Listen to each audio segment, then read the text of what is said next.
এবার বিদায়ের পালা, মেয়েদের জীবনের সব থেকে কষ্টদায়ক একটা দিন। এই দিন থেকে জীবনটা বদলে যায়। আর তনুজার বাবার ছবিটা ধরেও খুব কাঁদছিল। মর্নিং সকলকে। হয়ে গেছে সকাল, পরের দিন। আর এইটা ছিল দেখো প্যান্ডেলটা রাত্রেবেলা লাইটিং এর জন্য অসাধারণ দেখতে লাগছিল, এখনো ভালো লাগছে দেখতে।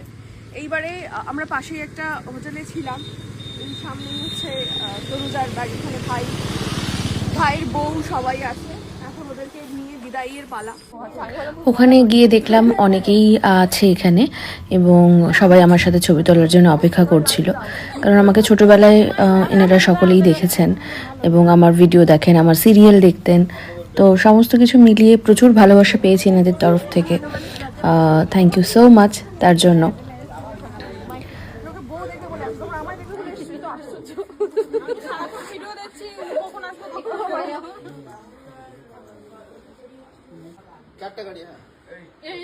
ঘরে ঢুকে দেখলাম যে ভাই আবার তনুজাকে সিঁদুর পরাচ্ছে। আসলে মানে এখন বিদায়ের জন্য রেডি করা হচ্ছে ওকে। তো মেকআপ আর্টিস্ট জিজ্ঞাসা করলো যে ও সিঁদুর পরিয়ে দেবে না ভাই নিজেই পরাবে। তো ভাই বলল আমি নিজেই পরিয়ে দেবো। এবং ভাই এক চান্সে কালকে এত সুন্দর সিঁদুরটা পরিয়েছে, তো আজকে সিঁদুরটা তো ওকে পরাতেই হবে। খুব সুন্দর লাগছে আমাদের নতুন বৌমা তনুজাকে। তোমরা একটু কমেন্ট করে বলো। এরপর বাবা আর আমি কিছু আলোচনা করে নিচ্ছিলাম যে ফিরে তো রিসেপশনের এবং বউ ভাতের আয়োজন করতে হবে, কি কি দিকে খেয়াল রাখতে হবে সেগুলো সব বাবা বলে দিচ্ছিল। আর আমি ওখানে ব্রেকফাস্টে খাচ্ছিলাম মুড়ি এবং আলু তরকারি, কারণ মুড়ি আমার ব্রেকফাস্টে ভীষণ ফেভারিট। আর যেহেতু ভীষণ রাত জাগা হয়েছে তাই আমি আর লুচি খেলাম না। সকলের জন্য ব্রেকফাস্টে লুচি তরকারির অ্যারেঞ্জমেন্ট ছিল, সকলে তাই খেলো, বাট আমি মুড়ি দিয়ে খেলাম। এবারে তনুজাও রেডি হয়ে গেছে বিদায়ের জন্য। মানে এই জায়গাটা না, মানে সত্যি কিছু বলার থাকে না এই সময়, এই মুহূর্তটায়। প্রত্যেক মেয়ের জীবনেই এটা আসে, এই মুহূর্তটা। এবং মানে না চাইতেও সকলের চোখ যেন ভিজে যায়, মানে কান্না এসে যায়। আমি নিজেকে খুব কন্ট্রোল করছিলাম। আর এখানে তনুজার বাবা যেহেতু নেই, তো ওর ছবিটা জড়িয়ে ধরে প্রচণ্ড কাঁদছিল, যেটা মানে খুবই স্বাভাবিক। আমি একটু সান্ত্বনা দিচ্ছিলাম যে শরীর খারাপ করে যাবে, এত কান্নাকাটি করিস না, কারণ অনেকটা পথ এখন আসতে হবে আমাদের।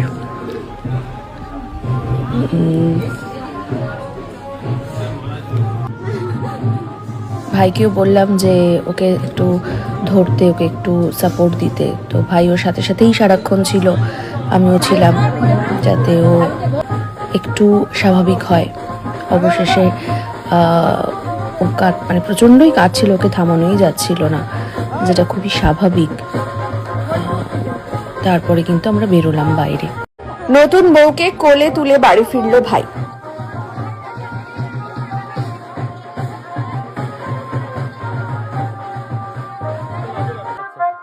তনুজাদের বাড়ি থেকে মেন রোড পর্যন্ত আসতে যে লম্বা রাস্তাটা তোমরা কদিন ধরে দেখলে, সেই রাস্তাটা অনেকটাই ছিল। তো ভাই বলল যে এটাকে আমি পুরো তনুজাকে কোলে করে তুলে নিয়ে যাব।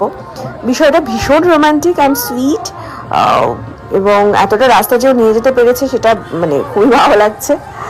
তোমাদের কেমন লাগছে অবশ্যই কমেন্ট করে জানিও। এদের এই সুইট কাপলকে কেমন লাগছে সেটাও জানাতে ভুলো না কিন্তু। মাঝখানে ভাইয়ের একটু মানে ধুতির যে কাছাটা সেটা খুলে গেছিল, সেটা আবার মুন্নাটা ধরে ধরে নিয়ে যাচ্ছে। ওভারঅল দুঃখ খারাপ লাগা এই সবকিছুর মাঝেও কিন্তু যে আমরা তনুজাকে একটু হাসাতে পেরেছি, সেটাই অনেকটা ভালো লাগার। এবং আশা করছি যে দুজন দুজনকে সারাটা জীবন ভীষণ ভীষণ খুশিতে রাখবে, সুখে রাখবে। এবং ভগবানের কাছে প্রার্থনা করি ওদের এই নতুন জীবন সুখের হোক।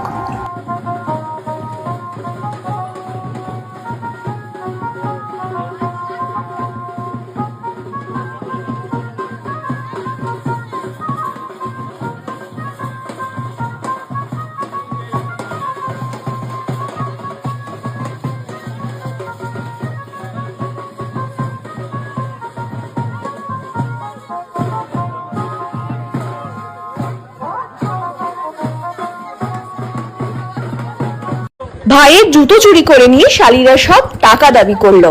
শেষে কত টাকায় রফা হলো দেখো।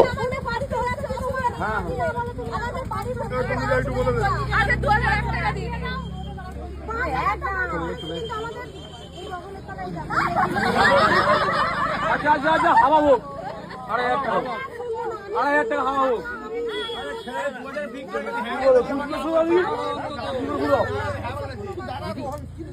আমি দেখো এই 2,000 টাকাটা জুতো নাইকি হয়ে যাবে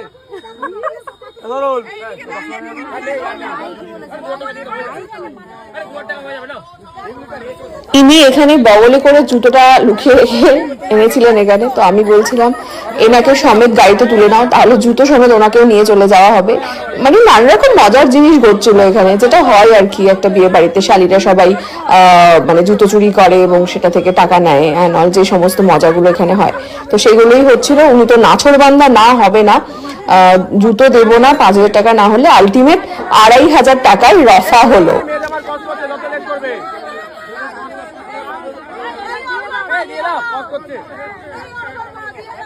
দিয়ে দাও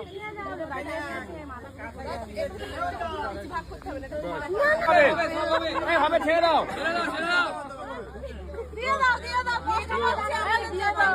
আমাকে ছোড়ো বলে আপনারা জিতে রাখেন, আপনি যতটা জিতে রেখেছে একটা দোকান হ্যাঁ পড়িয়ে দাও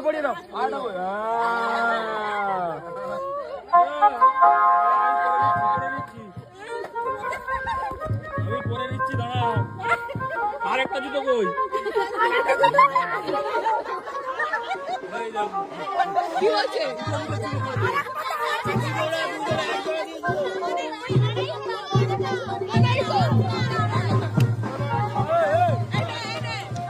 খুশি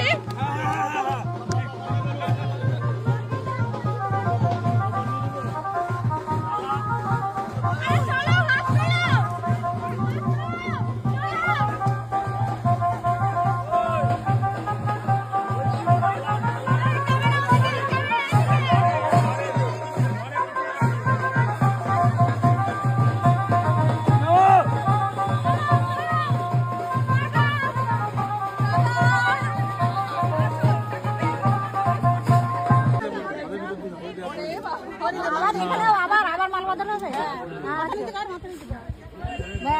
আচ্ছা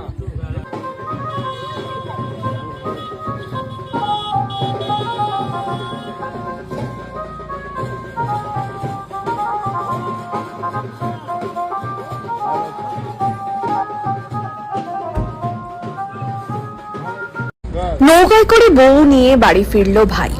ফেরার পথে আমাদের গোসাবা থেকে এরকম একটা খেয়া বা ভটভটি করে গদখালি পাড়ে আসতে হয়, তারপরে কিন্তু গাড়ি থাকে ওপারে। তো বাবা, আমি, ভাই, আমাদের নতুন বউ, তার বোন, সকলেই পার হয়ে এলাম। বাকি যারা বরযাত্রী গিয়েছিল সকলেই এই ভটভটি করে আমরা ফিরে যাচ্ছি, ওপারে চলে যাব। আর এই যাকে ভাই প্রণাম করছে ইনি হলেন আমার সেজ কাকিমা, এবং আমরা সকলে তাকে বিদায় জানালাম এবং ফিরে যাচ্ছি। তনুজাও সকলকে টাটা করছে এখানে, কারণ ওদের বাড়ির এবং ও যত স্টুডেন্ট ছিল তারা প্রত্যেকেই এখানে এসেছে, সবাই টাটা করছে এখানে।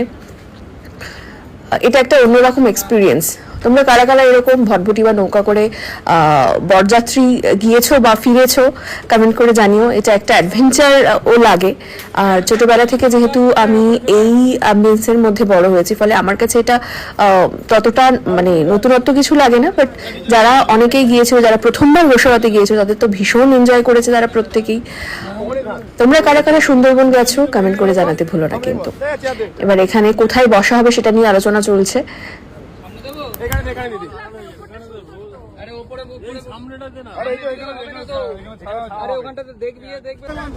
আমি ভাবলাম যে না, আমি একেবারে ওপরেই উঠে যাই, ওপর থেকে দৃশ্যটা আরো সুন্দর দেখতে লাগে।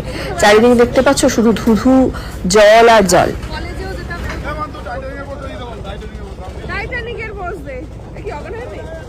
এরকম একটা অবস্থায় ভাইও কিছু রোমান্টিক পোজ দিচ্ছিল। আমরা সকল এখান থেকে চিৎকার করছিলাম যে টাইটানিকের পোজটা দে, বাট ওরা এরকম একটা পোজ ওরা দিচ্ছিল। এখানেও মানে কিছু আমরা ফটোশুট করে নিচ্ছিলাম, কারণ এই রকম লোকেশন আমরা কলকাতায় এসে আর পাবো না। সেই কারণে ফেরার পথে আমরা এই ফটোশুটটা করছিলাম। তোমাদের কিরকম লাগছে এই আশেপাশের এরিয়া, এই নদী, জঙ্গল সমস্তটা কিরকম লাগছে?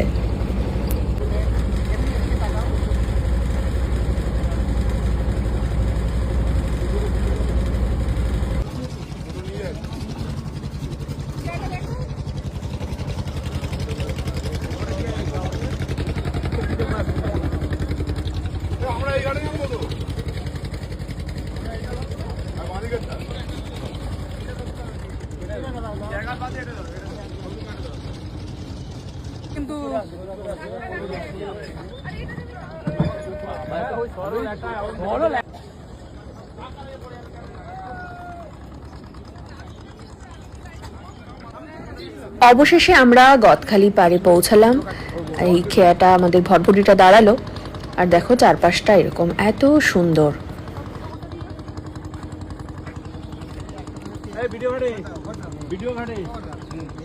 ভাই, তনুজা, বাবা, আমরা প্রত্যেকেই নেমে গেলাম। এবারে আমাদের গাড়ি